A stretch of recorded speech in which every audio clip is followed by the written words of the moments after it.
Hello, hello, everyone. It is Kenny here, Basketball Rewind, and I'm joined by Coach Roach beyond the locker room. Another week gone by, and we are that much closer to the Olympic Games being done. I believe it's done on the 16th of August.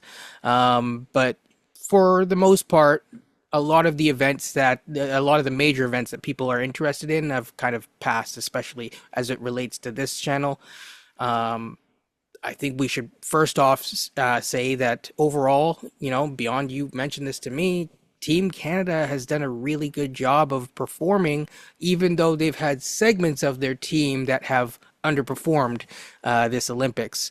You pointed out that we have now 27 total medals, which is now a record for, I believe, the Summer Games. Is that correct, Beyond? Yeah, non-boycotted games because we went to town in '84. We had like 44 medals, but Russians weren't there. So, and I don't think China might have been there, but definitely Russia wasn't there. So, for non-boycotted games, 27, we have been steadily been in the mid 20s for the last few Olympics. I think we were at 24, 25 last Olympic Games in Tokyo. So, we are seeing improvements. I think what I like to see also too is that we're seeing them from different disciplines.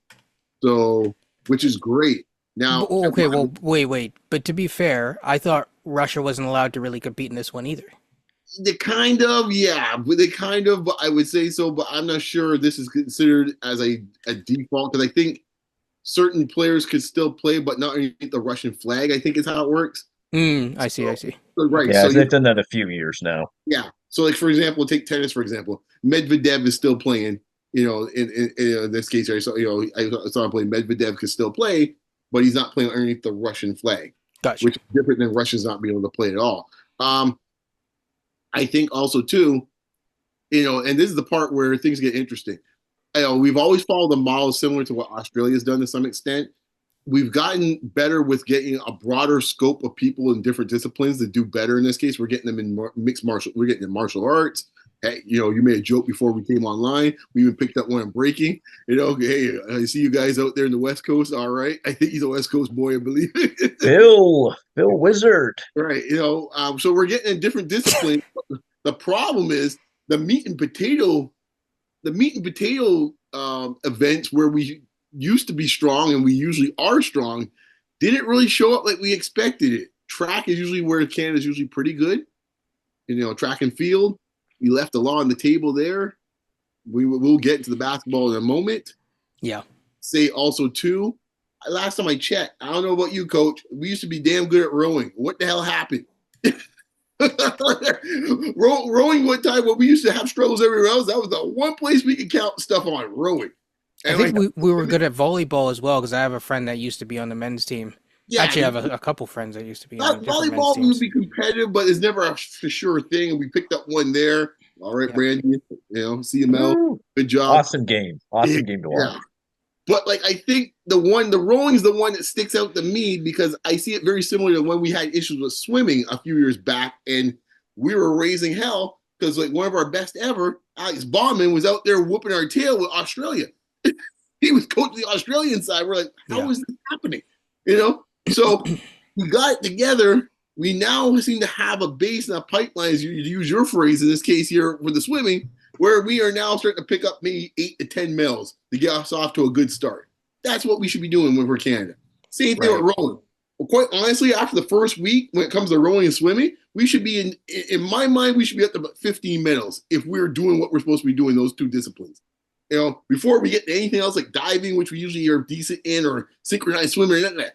And from an aquatic standpoint, those two, we should be doing that. That's before we get to Friday and the track and field, which is a whole other discussion altogether. And I mean, I guess we could swing it here, Tim. I'll let you just jump in, but like sure we'll get into the relay, but I'll let you jump in your thoughts, man. What you think overall before we get into the relays and then to basketball. So If you didn't know who Summer McIntosh was before, you certainly know who she is now. I think she got the three gold medals for Canada, I believe, in swimming.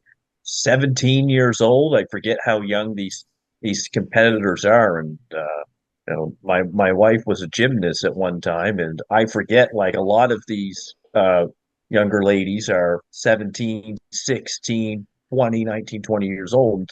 it's almost like Simone Biles is a little bit of an outlier because I know Yeah. she's 26 or 27, and being able to do that at her age is something you don't typically see very much. I mean, I guess I would be ancient if I was to compete in some of these Olympic games, which is fascinating. But Summer McIntosh. I know we get a gold in judo, I believe, and I'm like, have we ever had a gold in judo before? Which I don't think we That have was the Pick first. until this one Olympics. up in Yeah, fencing. Yep. in fencing too. Yeah, and no, but I just watching some of Summer McIntosh, like some of her relays, she was like half a pool ahead of some of her competitors, which is just incredible to see. But I think in the Summer Olympics, I think we've done pretty good for the most part. Some of these countries have like over 100 million people in them. Canada, we have 40 million, a little over 40 million. So, you have less to choose from at that rate compared to a France or, with Great Britain when they throw everybody in there and the Americans and China. So, kudos to Canada for how well we overall that we've done in these Olympics. I won't let them off the hook a little bit because I keep on using the Australia comp because they are the perfect Yeah. comp from an economic standpoint as well as a population standpoint. What Australia has done, I mean, to your point, if you look at all the other, and to some extent, Japan's the same way. Japan's got 45 medals right now. I'm looking at right here, right? Australia's got 53, right? So there's ways to maximize is what I'm saying. Hey, props to Summer McIntosh. I'll put it this way. I'm so old. I remember the kid watching an old lady swimming, okay? In those 84 Olympics as a kid watching those 84 Olympics in Los Angeles. So that's how long, I got a few here to show in this case here. So I mean, good for her and good for the swimming team. Um, again, you want to get to the fun that happened on Friday night? Yeah, So, well, I'll just say to your point, before we get there, I'll just say this. Australia has less of a population than us. They have like 26 million people per the last census. Like we should be ahead of Australia at this point. And there's also a diversity standpoint that also usually helps in terms of finding different people who can approach sports in different ways. And so I mean you are seeing that because we are breaking into different sports like fencing and judo, but you want to see more of it to come. So as these sports the new sports have done well, you do want to see more money pour into those facilities and recreational spots. It helps kids, helps families, all that good stuff. But also, we need to do better. yeah. Just flat out, we And I, can do better. and I think this is the thing that happens. And I think if you look at trajectory of Olympic history, when new sports come on board, Canada tends to do well in them initially. Yep. Right? Beach volleyball, we were all over it at first. Rhythmic gymnastics, I think we picked up a medal in the early days when rhythmic gymnastics started. We now see her breaking.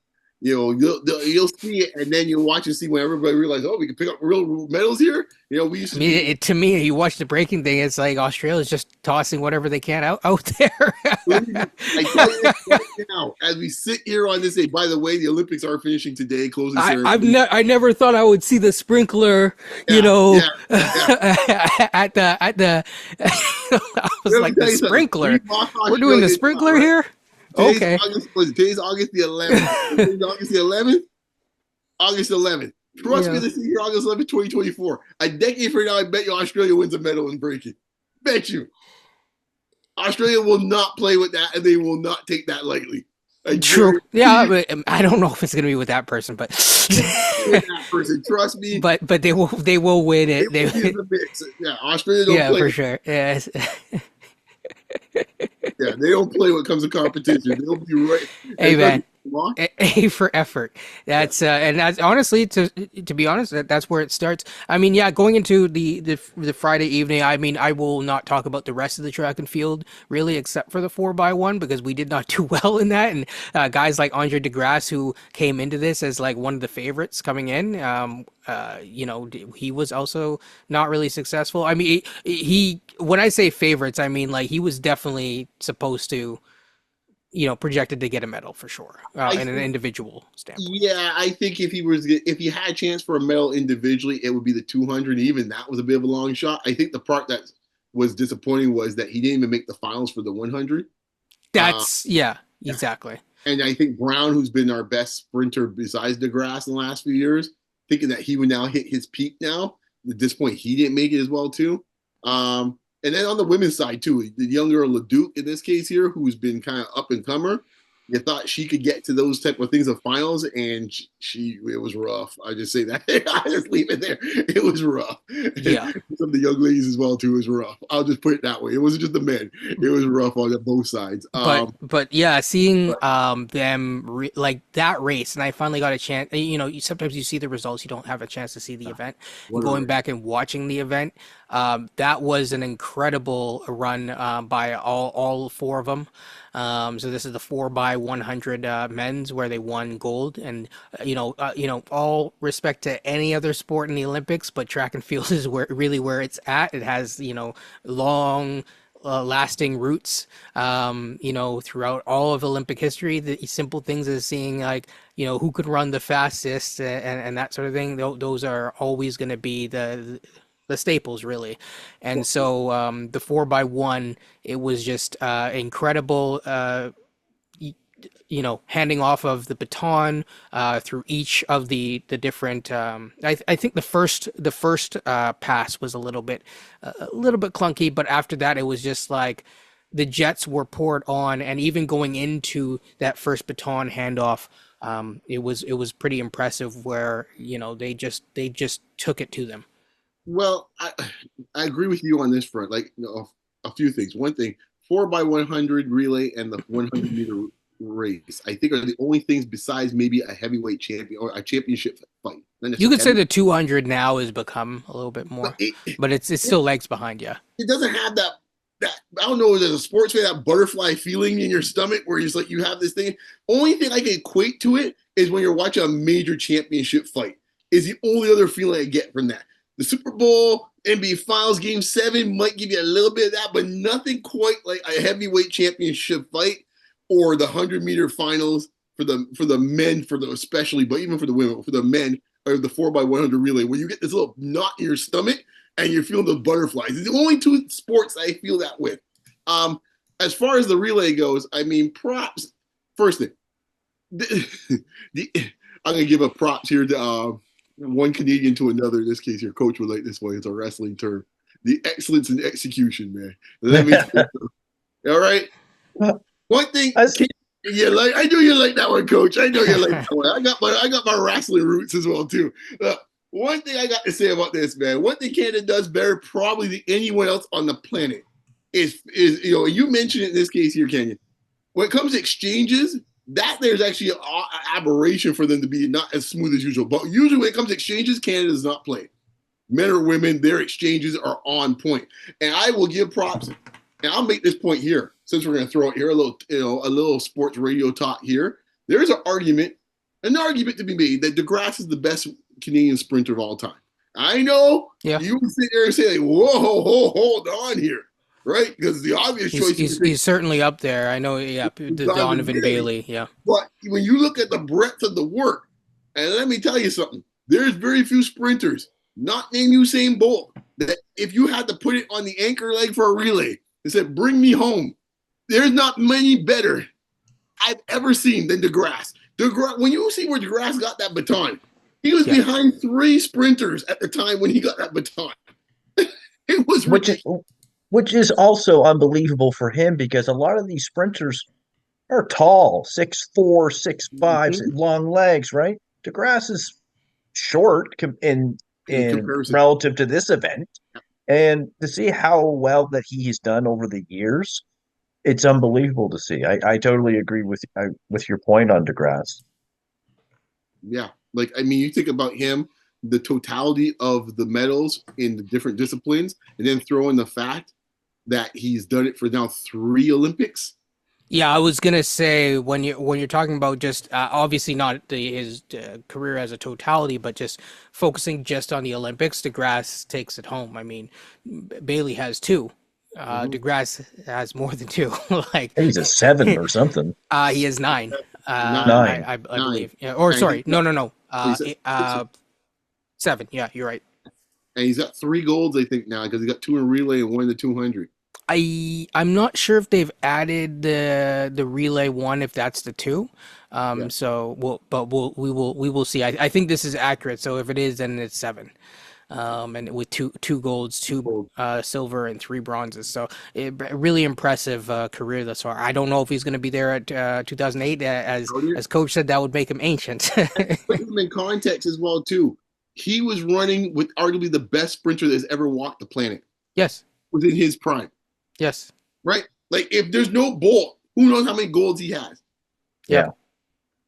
Absolutely. Yeah. So, I mean, it's hey, you got to at least go up against the best to see if you are one of the best. So, I remember that look like Bolt looking at the 200, looking at him in this case. You're like, oh, you're the Yeah. one to whip me a little bit. All right. yes. Yes. Yeah. Watching that 4x100 relay though, like Kenyon had said, that first pass off was a little clunky, but the guy that got it and then the guy that passed it to the next guy, I apologize, people. I'm not sure of their names. The Like Brown, the Brown, whoever the guy who passed it to DeGrasse. That yeah. guy, when they showed the camera on him, man, he was going for it, man. He put everything into it, just by his like facial expressions and stuff like that. Like, anyone knows when you're sprinting for something, you're breathing, you're gritting your teeth a little bit. Man, that was unbelievable to see. Yeah, no doubt, no doubt. And before we get to basketball, I guess I don't know, Kenyon. You tell me you got something else, but I just want to give applause to the French. They put on a great show. Yep.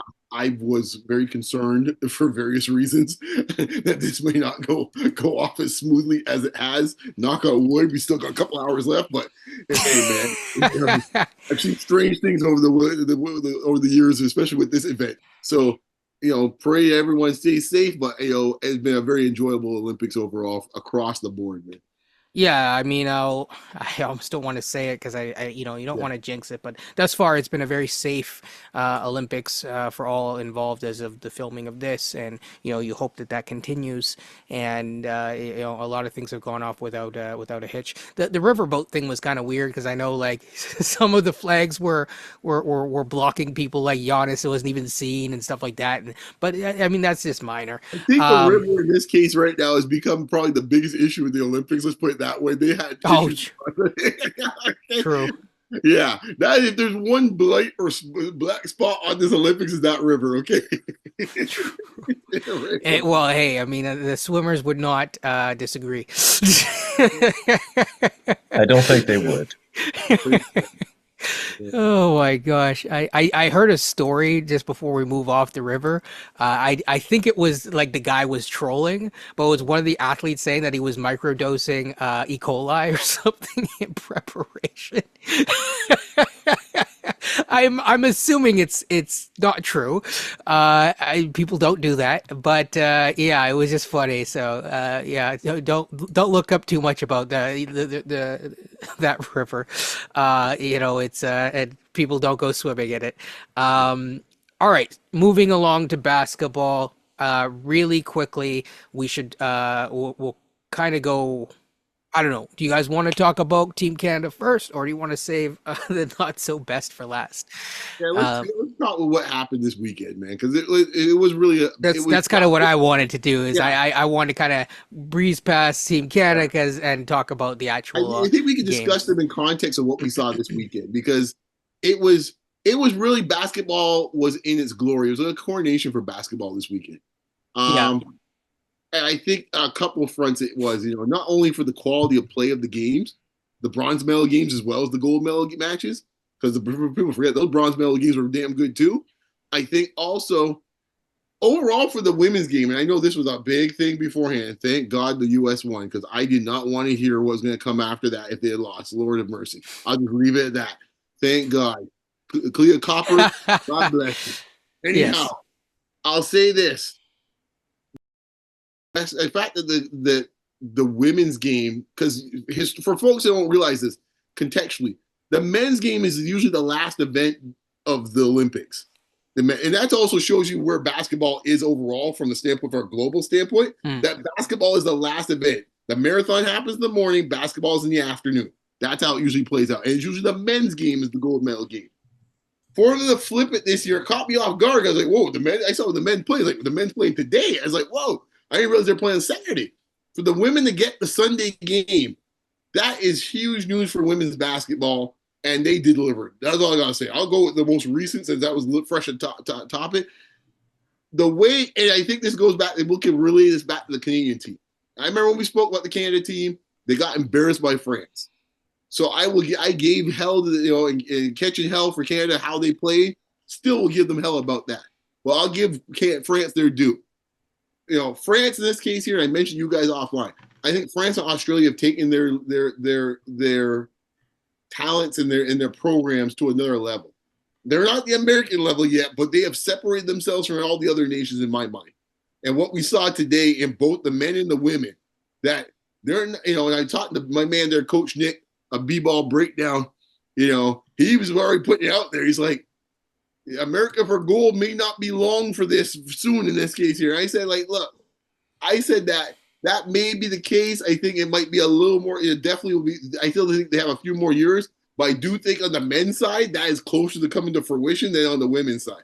I don't know what y'all thoughts about it, but the women's game today, it was a fantastic game. I don't know yet if France has all the talent yet to go play at that level consistently, but they definitely have a foundation right there where it's like, okay, these ladies are going to be a problem for the U.S. moving forward.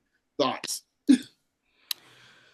Oh man, I think the first thing is we'll start in reverse. We'll talk about the world is caught up. It really Yep. has caught up. And I'll specifically focus on France as a prime example of France is a basketball powerhouse, and they've quietly been that for a while, and then yet also at times not so quietly. But they are now really, really running away with it. I don't know if we should jump into the Wemby of it all, but I'll say this.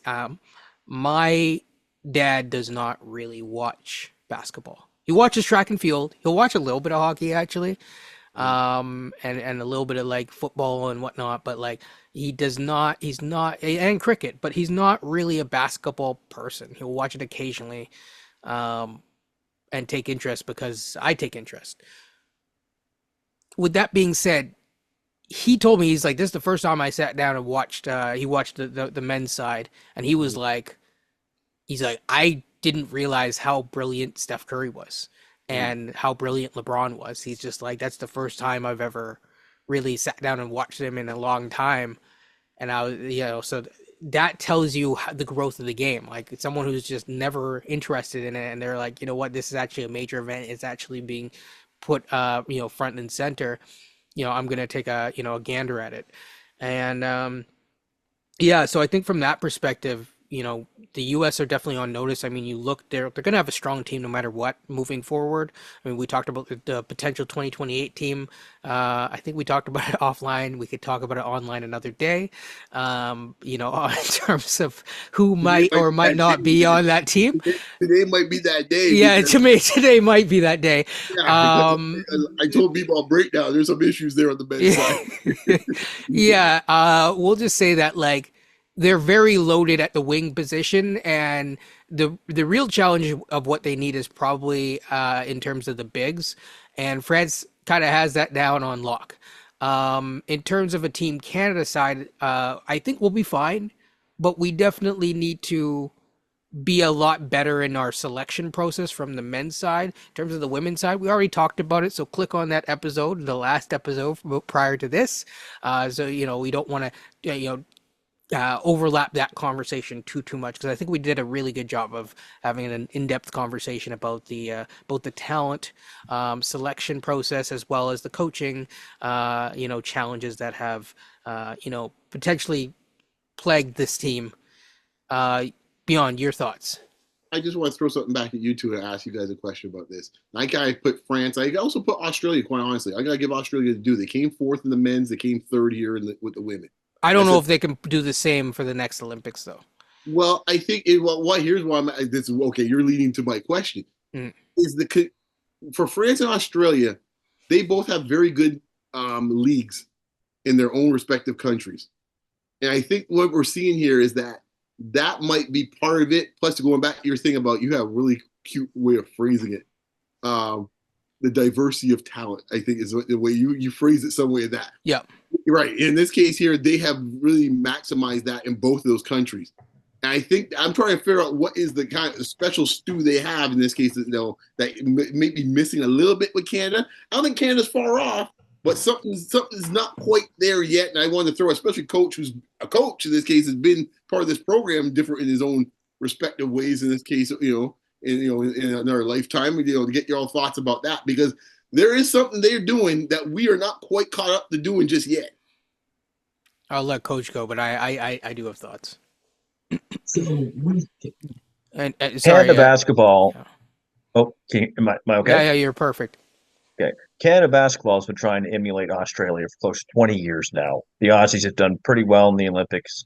And I knew someone who I think he's still with Canada basketball. I won't say his name, but he was in Australia 20 years ago. Here I am, like a 14, 15-year-old kid. He's running a basketball camp. He said, "You guys remember this name? Andrew Bogut." Bogut went #1 in the draft that year, I think in 2005. And Australia they've been how they develop, how they do play the game. Like Beyond said, they have a league over there that's really good. I think LaMelo Ball played in the league, if I remember correctly. And a lot of guys, Alex Sarr played in the league this year, I think. So whatever Australia is doing for a number of years, they've been doing well. Now, to Kenyon's point in 2028, I question whether they're going to be able to still be as good with France coming. I think Canada in 2028 has a chance to really be better than what they were this year. Get a lot of guys entering their prime. Before I continue more with that, I just want to say on the women's side, is it fair for me to say, because you guys are a little bit more plugged in than I am, the WNBA is probably like the best talent women's league in the world. It's probably the best it's ever been, especially with someone like Asia Wilson. Is that correct? Yeah. They put a super team and send it to France. Nope. Is that fair? Mine's the Caitlin Clark stuff. Forget that. Yep. Did they send a super team over there? Yeah, it was the equivalent of the dream team type of thing. Yeah, the equivalent of the dream team. Okay. They've won 7 or 8 gold medals in a row. Maybe this was their 9th. A team in France who I believe, have a couple of WNBA players. 4 or 5 of their own. They have 4 or 5 of their own. Okay. That team nearly took down a super team in France. France is a country of 65 million people. And they're doing something right in French basketball. Now, when you go over to the men's side, it took 3 players who are probably top 12 to 15 of all time. You got LeBron, you want to say he's top 3? Fine. You want to say KD and Steph are hovering the top 10 range?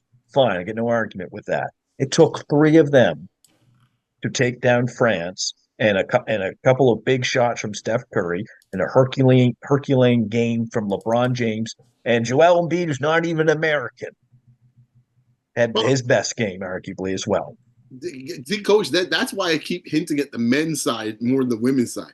Because to your point, when they get to LA in 2028, that team that we saw there today, the majority of that women's team is going to be there, and we already know 2 others that will likely be on that team that will definitely help them out. And they got all the other young American stars coming up. Juju might be on that team, and others that might be on that team. Yeah. Right. So there's no worry about that on that side of where the torch is being passed, to use an Olympic analogy. My concern is the men's side, because to your point, the top 15 guys you're talking about, they're all over the age of 35. Yeah, LeBron's be 43 by that time. Would it shock me if he still plays in LA? That would not shock me in the least. He's still the best player. He's the best conditioned athlete to ever play, I think, in the NBA. And that's a subjective argument by me, but I've never seen someone 40 years old play like this before. No, have you guys? No, not even close. Because Jabbar's last year, Jabbar was a shell of himself. Jabbar could barely get the half court. Exactly. I got no problem with Jabbar. I am always caping for Jabbar. You guys know that. I'll tell you straight. At that age, Jabbar could barely get up the court. We used to crack up my dad and I say, "Hey, look, Kareem cherry picking." Yeah, easy. Exactly. But here's the thing: LeBron, KD, Steph probably not playing at that age when they get in 2028. And we've seen the influx of international talent come into the NBA. The Giannis's, the Luka Doncic, Jay Gilgeous-Alexander. Now you're going to have Wemby. Now you're going to have Sarr. Now you're going to have Risacher. And there's the theme here I'm going with is what France is going to look like in 2028 when they hit their peak of their program. Don't forget That may Rupert. Rupert, the kid who's going next year in the 2025 draft, Nolan Chiror. I'm probably saying his last name wrong, but he's a 6'5" point guard. And if you watch France play, what was their weakness? Guard play. And if he is as good as what we think he might be, that's really going to help them out as well. France is entering their golden age of basketball. And I think they've kind of been there for a little while because they've been in the finals for the last couple Olympics with the Americans. I don't know if you even mentioned Bilal. No, he got big minutes late in that game yesterday. And he got big minutes, yep. When he was I was just mainly mentioning the guys who weren't there who will likely be there in the 2028. So what a golden age for France. I'll play Walter Cronkite once more here, date myself here in this movie. Throw out Jake Tapper. You want to go this way for more modern reflection? Oh, he's as good as Walter Cronkite, folks. Okay, so all you journalism enthusiasts, calm down. Well, I'm saying, I'll just say this. Let me ask you to another question. What is going on with bigs in North America? Are they not eating their Wheaties? Like, what is going on here? Because, the one thing that France has that has been figured out, they've been able to develop bigs. They got a young lady today at Tony Parker saying is like pretty much the female Wemby. What are we not doing? I throw Canada in this too because that's Canada's weakness, and it looks like it's going to be the Americans' weakness very soon too. Because besides Triple J, Anthony Davis is going to be 30 some odd years old when the next Olympics come. And B barely can even stay as one piece at this point, so you can't assume he's going to be available. And he's 30 right now. So who are these bigs for U.S. are going to be playing here besides Triple J? Cat. You go through here, so you really want to you want to do this? Well, no, but it's like we don't have to do this right now. No, we don't have to do anything. But Banchero, we know, and we know Triple J. It's funny because I saw Chet Holmgren would be there. Would be one for sure. I saw S actually give his team, so I'll just give S his team. I'll put it out there because I guess someone had asked this, and put it out there and asked the question, and I guess his squad was Ja, Hallie, Booker, Maxey, Ant, Scotty, Flag, Tatum, Paolo, Bam, AD, Chet. Now I have a few issues with his team. I just actually tweeted back at him and he responded. I'll say it right here. Scotty's not making that team. Well, even before you get to Scotty, I mean, I don't know if AD is on that team at age 35 with his body. Like I don't see AD being on they that have team. Much younger players. I'm not trying to put shade on it. I just on his team specifically. I'm just trying to say to the viewers, why he has Ant as a 3. I would say Ant is more of a 2. So you'd probably, if you want, I don't know if you would have in terms of guards, Maxey, Hallie, and Ja. I think one would. Does he have Chet on that team? He does have Chet on that team. Okay. Because in my mind, I find it hard to believe that team's not going to have Zion Williamson if he's healthy. I also don't know if Tatum's going to be on that team. Possibly. Tatum's been at the last couple Olympics. He might just say, but it's in the U.S., which might prompt some guys to want to play. I think Steve Kerr will not be the coach at that time. So I think that's the other thing, too. Yeah. True. Yeah. But there's also other guys, because if it's not Kerr and it's not Pop, it might be – there's other guys who've been on the select team that might be interested, like Trey. No, I think the guys in select team you have to watch for in this case that would be – that because I think they're going to – But you see my point, right? Like Trey could be one of those guards. But what I'm saying and Brunson. Right. Well, Brunson definitely. That's Brunson almost made the team this time. So Brunson will be on the team. But that's why I'm saying I don't see Scotty on the team because I'm looking here at the bigs. You need actual bigs, right? So, like, when you're looking at the team, you may have a couple guys that may not be all-star caliber players, but they're very good players in this case here. That might be it. So, say, for example, Jarrett Allen might make a team. He might not be a star in this case here that we have, but he might be on a team. Was he on the World Cup team?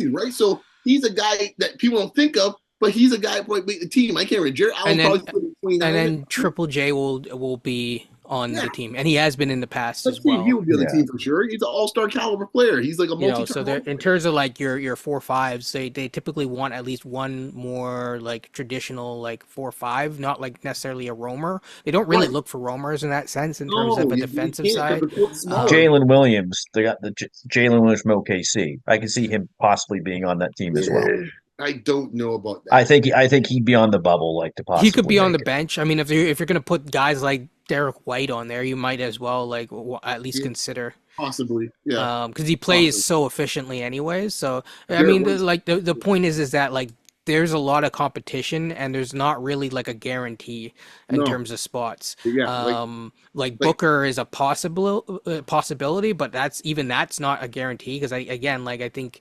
And I know you keep Booker's saying on. Zion, but well, yeah, I guess Booker because of the elder statesman thing. Yeah, But Booker's on. like, I don't know if you would have there's just a couple of guys that I No, don't know yeah. for sure. My point with Zion is that Zion's played in the program already.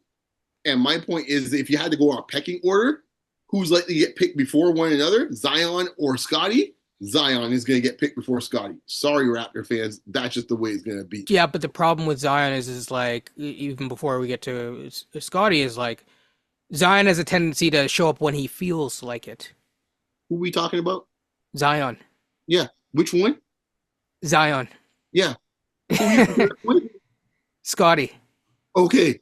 Yeah, but I'm saying Want like to repeat your statement I'm again? saying what if neither of them? Want to repeat your statement again? Yeah, I'm standing on business. I'm saying what I don't think either of them are on the team. Okay. Well, my point is, everybody, from your statement, you're right. Zion sometimes shows up when even when Zion. Because think about it, you're the U.S. select team. I'm not just saying this for you, but more for the audience. It's like if you're the U.S. select team, they care about who shows up on a regular basis. I know I for a fact agree. that Scotty's getting invites. I'm pretty sure that Zion gets invites too. Yes, I Neither of them agree. have shown up recently, No, I and agree. But so we're they just being. do a little bit of a commitment type of thing on I Team agree. USA. The They do. politics of it is part of it. That's the reason why I don't think Barnes would be on the team. However, if we're just going to stand on business, on Zion's worst day in this case here, he's still 20-10 on his sleep. Yeah. So other than Zion Like, or Barnes, who are you selecting? I'm taking Zion. No, but besides those two, is For there those someone? two, Yeah. there's going to be other guys like Mobley. Who knows what the case will be? Mobley will have Mobley's a bubble player who could right. be on it. Yeah. He's a Yeah. guy that fits into this type of system. Mobley's going to have to be in the mix, And Cooper right? Flag too. Cooper Fleck. Well, One of Ace Bailey. I mean that's Ace right. Bailey. We don't know about the other one, but the flag will definitely be there. Let me tell you something. He might be a pretty good chance. True. Brandon Miller might be there. Herb Jones might also be there too. But there you go, right? We don't know. Well, Right. yeah, Because it's about constructing a team as well. Like yeah. you got to have some physical bodies, which is so important when you play But international so, basketball. do we want to do the 2028 Canada team to get this over with right now? Since we're probably not going to talk Olympics for a while after this, so let's just get this over with. No, we you know what? We'll talk about it later because we will have one of either Alex, Adam, Nice. or Jonathan Chen as well. Some we will have one more coverage before the official season starts. So we'll hold off on the Canadian team just for now and have a more in-depth recap, especially since I believe one of them was actually physically there and watched the games and could tell us a little bit more of insight. As we kind of transition though into what's going to happen for the season though, I will say this. For the Spurs, they might be under a little bit more pressure to make a move. I mean, we've talked about it with Spurs fans, offline, but I really do think that this is their year, if not the next year is the final year that they have to make a move. And I can explain that. I can go in depth, or I can go right to coach first and get his thoughts on it, and then I can further explain why I think it's a financial and real possibility that they have to make a move soon. Wemby's putting pressure on them, and I saw it last year towards the end of the year. He's not waiting around. When you have a generational talent, you Don't wait. You don't wait when you have a LeBron James, a la Cleveland the first time around. You don't wait if you have a Kareem Abdul-Jabbar in Milwaukee. I know the times were a little different, the circumstances were a little different, but when you get a generational prospect, you don't wait. The Spurs over the next few years, they've made some moves this summer, not bad. I would have probably traded their pick, which would turn into Rob Dillingham, for someone who can play now, not a pick in 2030. That's not a Wemby move. That doesn't help him in the next 4 years. That helps the team in 6 years when Wemby might not even be around. I would have tried to trade that pick to go get someone who can play now, or I would have traded that pick, even if it was like, let's go get another 2025 pick, even if it's a late pick, and then you could ship that pick in a bigger move for someone else. So I like what Wemby's doing. He's just like Giannis in the sense Giannis been putting pressure on the Milwaukee Bucks to be good. Some of these moves have turned out well for Giannis, especially the Drew Holiday move. The Dame move Right. did not turn out very well, but at the time you understood like, okay, it makes sense that they would go and get Damian Lillard because you could see that we have a championship window here. Let's just give this a different look. So the San Antonio Spurs, I'll get my Dame watch on. Yeah, it's a Wem time. I might is that Judge Judy meme right there, right? I think she tapped that the Yes, watch yes. kind of thing. But time's ticking. Yeah, I mean it's gonna be interesting. Beyond before I go to you, I'll just say to further expand on my point, it's easiest to add if the guy is good enough. It's easiest to add talent when he's on his rookie scale deal. The reason why is because of we saw it this how it played out in in off season. There's a financial cliff that a lot of teams don't want to go over unless you feel like your team's ready. But if you have a guy that's ready, and he's ready to go, and you haven't paid him the max, and you have 2 more years left, including the upcoming year, you got to get some help because it gets a lot harder to maneuver around the board once he's getting more than likely an outright supermax. It's not going to be contingent. He will have earned the supermax. I mean, he was number 2 in Defensive Player of the Year like award winning, which is one of the criteria that you need to get a supermax contract. I think he will get it. He will definitely be an All NBA team, an All NBA player. I can't remember if he was an All NBA player this year, but if he wasn't this year, so he wasn't, he will be next year. One of the spots has been taken. Like, as long as he plays enough games, and trust me, that he will make sure that he plays enough games with how he takes care of his body, he will be an All NBA player next year. He is a top 15 player next year, without question. I don't care what, first, second, third, he is an All NBA player. So that right there, it's like you got to get this guy who's like 19 years old help. And like real help. I think Chris Paul helps because it's like, an actual real, point guard and not Jeremy Sohan LARPing as one. I think, they have some other things that are kind of going for them as well. I really like their pick with Castle. I really like that pick, both short and long term. But I think that I'm not saying what moves that they could go. Depending on how, the East turns out. I heard someone say maybe Jimmy Butler. I don't see it, but like, they have the tools to get a good move if a player comes available that they deem to be the right fit, and they should do it.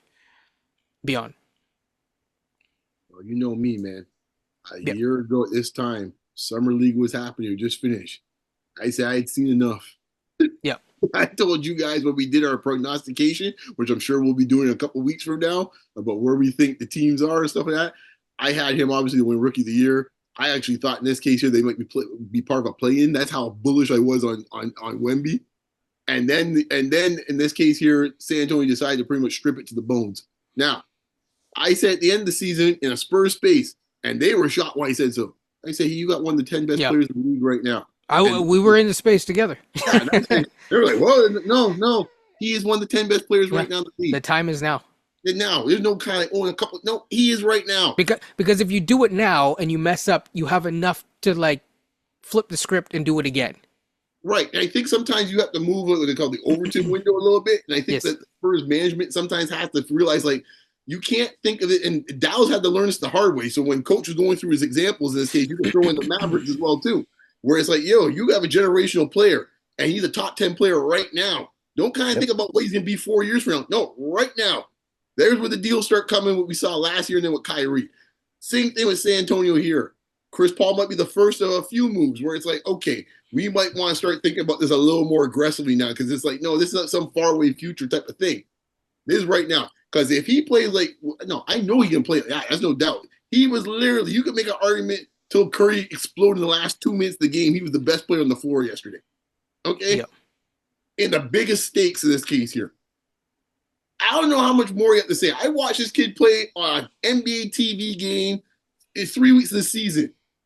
It's not doing nothing. Spurs, Suns, ain't nothing really big about it. I sat down here and watched that game that night. Watch him give the business to Kevin Durant and them boys and drop like 30. Him against Jokic near the end of the season. Right. I mean, like him against the Raptors, where he was just like, what was it, Oh, 9 blocks yeah. or some nonsense? Double with And blocks. it looked like he was like, it was like an adult playing on a child's like hoop against a bunch of middle schoolers. It was crazy. And this Yeah. is the scary part with the And it's France. not just the defense. No. Often the scary part is he's playing with really no real guards on his team in France. Yeah. Same thing with San Antonio. At least he So gets at least it's the same. He's used to it. Imagine, to your point, imagine him this year now with Chris Paul and Castle, where he actually has actual quality guard play in the backcourt with them. Yep. Because I suspect what they're looking at. I'm not saying they're going to be this, guys. Calm down when I say this. But I'm talking when you have a big, small combination.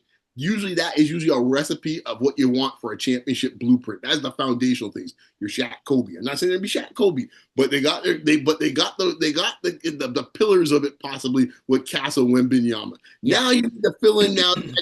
Now you got to fill in the other parts now. I put it this way, and I've said this time and time again. I'll say it again.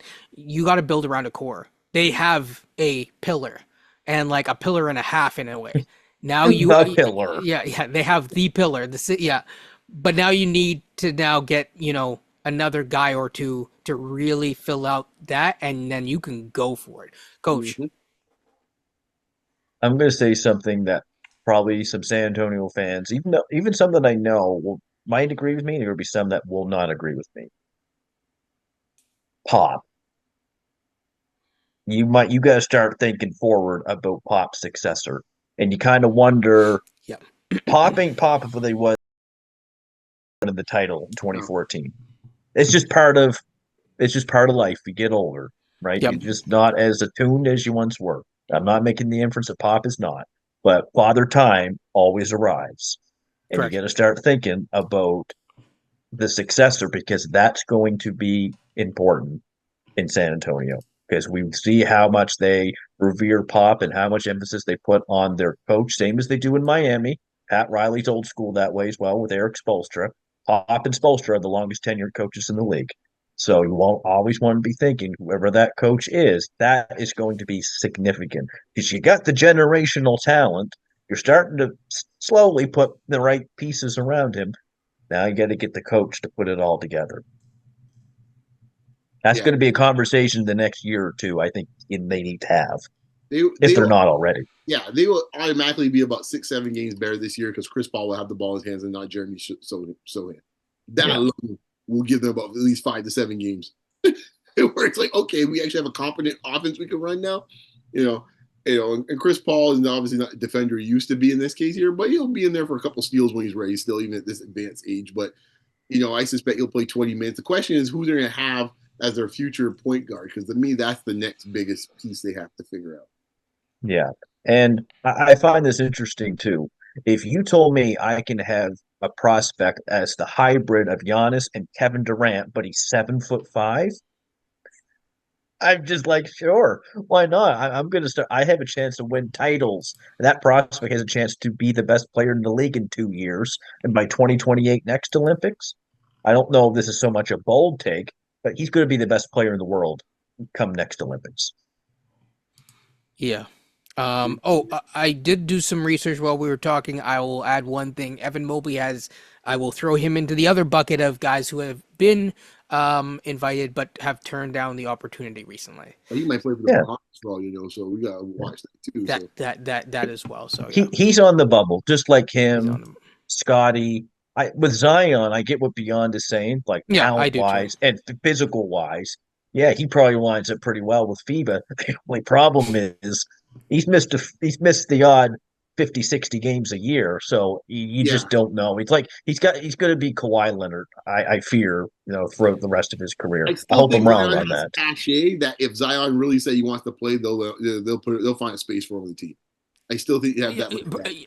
If he does, and I'll leave it at that, because if we're gonna give if we're gonna knock one guy, Oh, for if we're turning it down, we have to be I very I fair, and that's agree. all I'm saying. I'll I'm, I'll defend Scotty a little bit no, here and I'm say not suggesting it from a I standpoint know, of yeah. politics. I'm just thinking about if you had to pick one of the two for a talent perspective. In some ways, I think that's the guy. At Yeah, I least, think I think the way that I look at it is Scotty right now is a jack of all trades player, and I don't know if that's how they want to build their team, because by having him as a mainstay, depending on how they build their roster or whatever, it changes a lot of other things too, because you kind of have to build around that, and I don't know if they have to do that. It also depends on Cooper Flag, because if Cooper Flag is also a bit of a jack of all trades player, and as you said, FIBA, they play with a lot of force. So a mhm. lot of force is key, and aggression and constant aggression is very key. Where you're like basically hunting your shot and your opportunities, very very quickly. So I'll it's just say this is yeah. oh sorry, this last thing. The Raptors have had players, Chris Bosh dating back to 2008, DeMar Mm. and Kyle in the 2016 Olympics. I would be hunting to try to get Scotty on that team for I mean, their I'd development like and to his get two. development. Yeah, Scotty but and Flag would be great. yeah, But That'd be pretty good. Yes. now you're thinking. Now you're thinking. Well, you're thinking I'm like so me I, now. I'm just You've come my way. I'm saluted. I'm Slowly but saluting. surely, hey, you've maybe come my Ace way. Bailey. No, I wouldn't complain. We could have two Raptors, sure. Have as Yeah, many as you exactly, want. exactly. We got Raptors Do we all have over the the Boozer twins too on there? yeah. All I'm saying is, no, I agree with you what you're saying, Coach. But at some point, the Kenyon's point, the kid's gotta want it, right? Like at some Well, point, ain't like sure. you Yeah, haven't yeah. offered it Yeah. to him, and he hasn't chosen to do so. So Well, like, I think the question then becomes is like when you're working on your game, is the experience, and this will be something that really he can only answer the best, is the experience for Team USA as valuable experience as working on your own. Some would argue it's not. Some would argue it is. I would say for those of you who suggested that him being around All Stars during All Star Weekend, that was a really good experience, then Yep. being around Team USA, being around LeBron possibly this last season or whatever. I mean, there's only so many times that LeBron's going to be part of Team USA moving forward. I think this is probably the last year. You only have so many cracks at that, and you're now becoming more and more a part of an elite club, even just soaking the knowledge from it. so So yeah, I think that there's value there. But yeah, the there are some other things I want to discuss. But thing, yeah. no, just saying, Bankero breakout year after playing FIBA last year. Ant-Man It, breakout it year after playing there. we saw Vince it with Carter, Vince, same right? thing, right? You just go down the list of all these guys. Even DeMar and Kyle after their Yeah, Team USA. So it's a really valuable experience. You'll probably see some sort of shine from RJ as well coming into this year. Maybe not defensively, but like offensively, I think it seems to kind of help guys. First of all, you're already in shape by the time training camp runs around, but also, and you've been playing high level physical basketball. Not just gym runs, but like real, like, I mean, it's the Olympics, right? So, it doesn't beat that. Triple J Um, had a good year this year, man. who? Triple J. Triple J did have a Here's the good thing year. too. Yeah, Ironically, he played a longer season this year than he has in a lot of years true. after playing FIBA. That is Interesting. Yeah, true. he had his best year this year. Yep. That's true. So I mean, it would be a challenge that I would put on Barnes because I know he gets invited. I would hope that like next year, especially with his contract secured now, there's no reason why he shouldn't at least be part of the select team. because I know he gets those invitations. And we'll see. Moving along, the Raptors have one spot left. I know a lot of people were talking about Yabusele and how he did this tournament. I Good. am of another mind, but what are your guys' thoughts? We talked a little bit about this, but what are your guys' thoughts of the final roster spot? I know Bruno Fernando is technically the last roster spot, but it's a non-guaranteed contract. So, you feeling Bruno Fernando? Would you like Yabusele, or is there someone else that you would potentially like? Well, you know me, man. I've always been a big fan of this guy, and if you get healthy in this case here, that spot's his spot. That's Koloko. Yep. I agree. Like if and I guess if I'm a salute the flag guy, and in some ways I want Koloko to take his sweet time coming back. Let's put it that way, because sweet time. He's actually the one player that if he's anything close to what he was when he left his rookie season, he actually could improve this team. And I don't want this team improving that much in this case. I want that defense to be Darko Mint quality defense. That's what I want. Yeah. Oh, he's saluting Pat Delaney as well. Oh yeah, man. Keep doing the good work, guys. Yeah. So, Oh yeah. yeah, I mean, I think we're all of the same mindset. I think there's no debate here. I think Koloko makes the most sense. I mean, he answers the most amount of questions. I think he's younger. If you're going to invest in someone, why not invest in someone who knows your program? I mean, there's really no downside to getting Koloko. He has a defined skill set. Came in, that defensively understanding the game, he's there. The one thing I will caution Raptors fans on is two things. Number one, he needs to pass through the protocols, and that's not in the Raptors' hands. I think the more important thing is that I see a lot of people hyping up Chomchi, and as much as I'm very high on Chomchi, and I think he will do really well, assuming that he's going to be playing any sort of real minutes beyond the odd 5 minute here or there stint, or if there's major injuries, I would not expect it unless things have gone very south, like further south than some people who do not believe in this team. Or the alternative is somehow he miraculously has the most incredible development curve that we've ever seen in the entire NBA. Because, I mean, you look at a guy like Kuminga when he was in the G League, okay? And he was very raw in terms of his understanding of the game. He makes Kuminga back then look like he had been playing for years, and he had not been playing for years. There were times when coming up, he would bring the ball up the court, he'd stop, and then I'm counting like, okay, you got to pass off the ball, man. It's like 4 seconds now. Can you pass off the ball? And he's like, hold on, I got to tie my shoe. Oh, you've just mentioned you just mentioned a good point. You're talking about a pipeline. The Raptors now have a pipeline, and if you bring Hinted at Koloko it. back, Yeah, if you bring Koloko back, there's more resources dedicated to Shamshay, Mobo, Walter. The list exactly. goes on. You don't Next have to year, rely on those guys. You can let them develop at their own pace, which is better exactly. for them in a better environment with a point guard who's going to be down there with them for the most part, which is going to likely be Shed, and you allow that to kind of, at least for this year, come along nicely. Beyond. Let me ask you guys. I'm once again I'm playing my role here as reporter. Let me ask you Mhm. guys another question. Is it possible the Raptors already have a little hint, whisper deal with Koloko already? I Because we would not be shocked if Yeah. it's like right, as soon as, because I mean he's been around them at Vegas, he was there. Like right. I think that there's more than enough of a relationship. I've heard whispers saying the opposite, but I've also heard more than enough saying positive things, Well, saying that I would be shocked if he signed with another team. I well, think that look that's one of the look how reasons they why the drafted, for spot example, is there. right? Yeah. Look how they drafted. The way they drafted makes you feel like in this case they feel like there's a big coming. Mhm. Like, and they didn't do anything in free agency to think they could dress that big, the backup center big. Yeah. So like it makes you feel like, is there some Al- way Although there was, the Patrick William type rumors and stuff like that, yeah, but but he's not really being there for a big though. Like no, he's like, not like a center, no, like a no, center no, big. no. He's more of a four and stuff. Yeah, Right.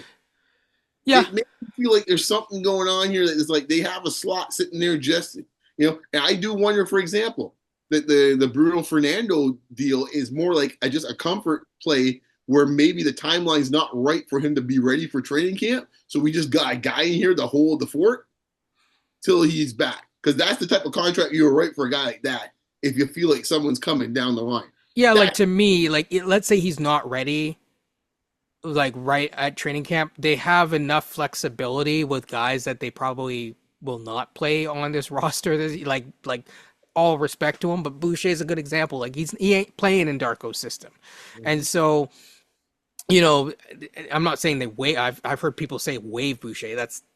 I'll flat out say that's crazy. it's not an No, intelligent move. no. Okay, it's the nicest way that I can put it. But I think there's definitely like maybe a minor market for Boucher to take something back that you can waive for way less money and maybe get something back or whatever it may be. But I think that if it comes down to it, if it means waiving a perfect example, if it's whether it's waiving Bruno Fernando down the line, whether it's waiving what is his name? Like DJ Carton and making him a two-way for just a year until, just to get his legs back until you can move that roster spot. They will find a deal. They made him whole and like guaranteed his contract when they didn't necessarily have to, when they knew what was going on with him before. And So so, yeah. you think the man? Okay, we're going to ask another question. You think this Raptors management brass actually, I include from Darko all the way up to Masai, do you think they understand that actually they do need a backup center? That Kelly Olynyk, based on what we just watched the last 2 weeks, is not a backup center? Or they're going to go in there and say, "Oh, we got our backup center. It's Kelly Olynyk." I Which th- I think that they are. I think right now, I think Kelly is a bit of a stopgap, a high end stopgap, but a stopgap in their mind. so And they I think don't. that they know that he is best as a four, but I really do think that they are hoping that either one of the guys that they drafted come along real quick. Uh, I, or I think that they are really praying for everything in terms of Coloco. I will say some challenges about the Coloco thing, but go on.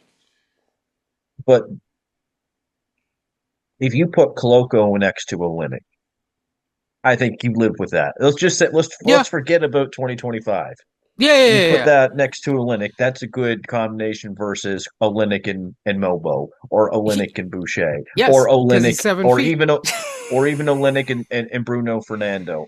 I'll give Bruno Fernando credit. That kid plays hard and He he's does. super athletic, but I'll take my chances with Coloco's development right now, Yeah, 100%. yeah. And I said this last year before the season even started, before we even knew what was going on. This is assuming that Coloco was playing.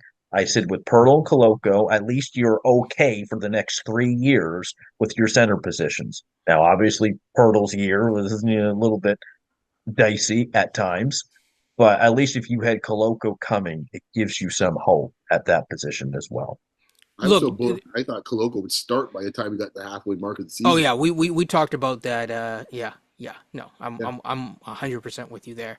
Um, I think if Coloco comes back, it will take him a little bit longer to start, and to It will. really just because he's been out of competitive, level of play for that long I that give you him need to. 10 games. He ends up being the best looking big on the team. He might look the best, but I'm just saying, just in terms of those minutes and getting your sea I, legs back, it I just hear takes a you. little bit of time. That's all I'm saying. I'm So, saying I agree. I give it 10 it games. That's what I'm saying. That's how so bad the front court is. true, but in terms of like impacting, not just winning, but like impacting it and being able to play the amount of minutes to really like make a difference in terms of standing wise, I don't really see it making playing a big a role standing wise or anything like that.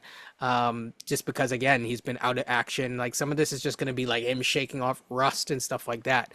While also keeping in mind that in the early part of the season, they're also going to be wanting to take a look at other guys like Mobo and whatnot. So, because Yeah. remember, those guys aren't on two ways. So you have to Well, so it'll be. I think it'll be good. And I do want him here. And like that's my pick. I yeah. praised for this year. Just to say this too, Mm. because we're rebuilding, you need talent under 25. Yes. Now, I am going to include our BBQ because they're all under 25 technically. IQ is the oldest. So you add Coloco, you add Jacoby Walter, you add Grady Dick, you add Shamshay. You're going to add another pick come next year. This is what filling that pipeline, as you said, looks like. Shed. Yes. Shed as well. I know. I keep forgetting him. Jamal Shed. So, and then you're going to add a 20. I'm going to take a guess here. I think a fairly safe guess, a high 2025 first round draft pick. There is a part where and I don't know if you guys want to continue this or we could kind of continue this on another week, but in terms of the draft pick, there's so many reasons why it will likely be higher. Um, but I don't know if you want to dive all the way into that right now or save it for You another see time. Kelly Olynyk play defense out there. I'm going even beyond that because I'm one of the things in terms of the standings that people are only focusing on is one half of the league. They're only focusing on the East.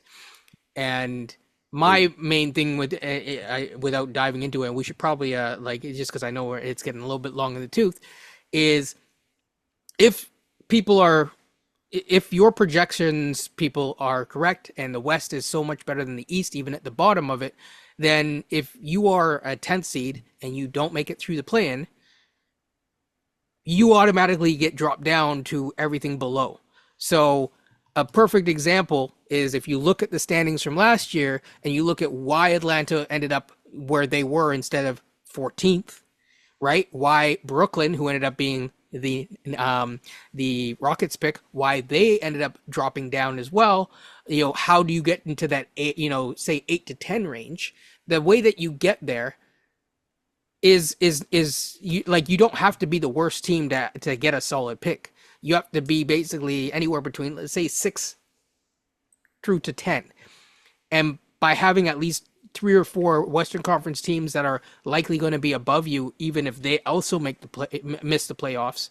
I mean, San Antonio Spurs could miss the playoffs and still be way better than you record wise. It's a very real possibility.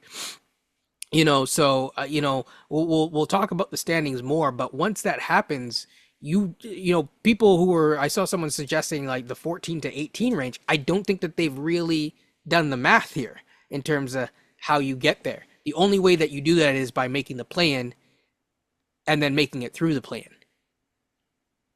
Otherwise, things change. So, with that being said, we will get into the Raptors stuff more and more as the season gets closer and closer. Next week, we will probably be taking a break. So, this is going to be enjoy the long episode, break it up into a couple pieces if it makes you feel good. And we will be back soon to talk more.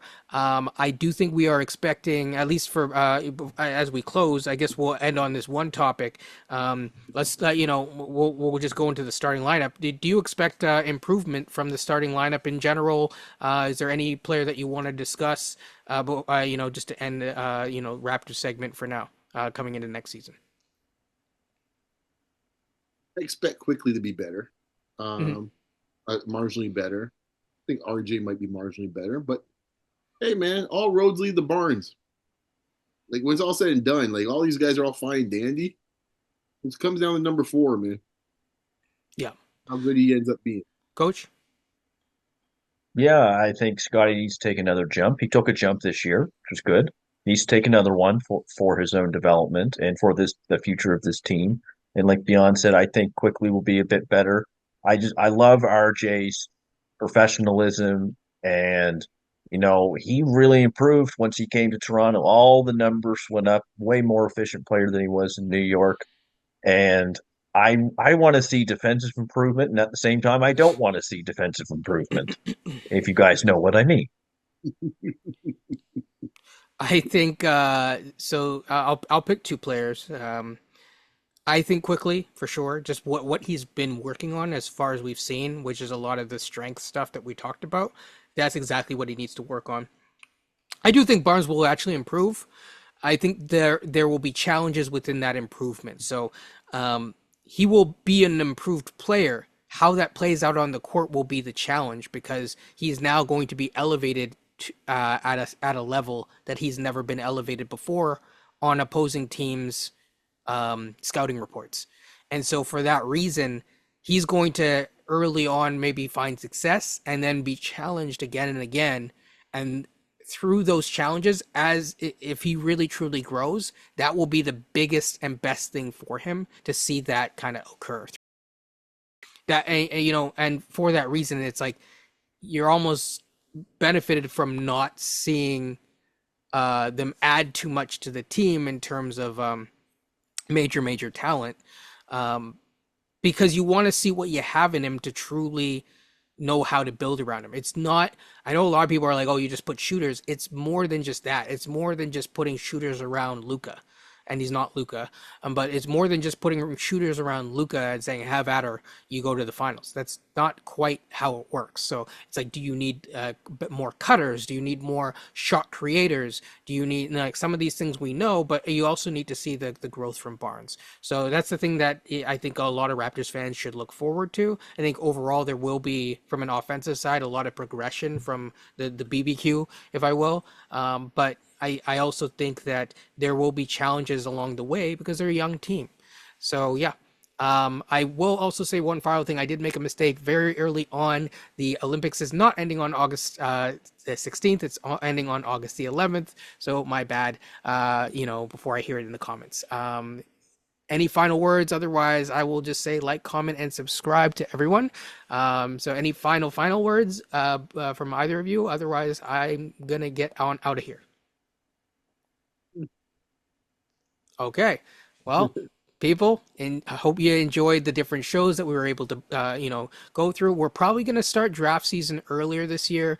It's not any shade. It's just mainly like this year is very exciting as a draft class. I think we've all discussed that. And, I'm going to just continue doing Raptors coverage as well as NBA coverage as, time goes on. Again, like I said, like, comment, and subscribe. And, stay tuned on Basketball Rewind. Take care.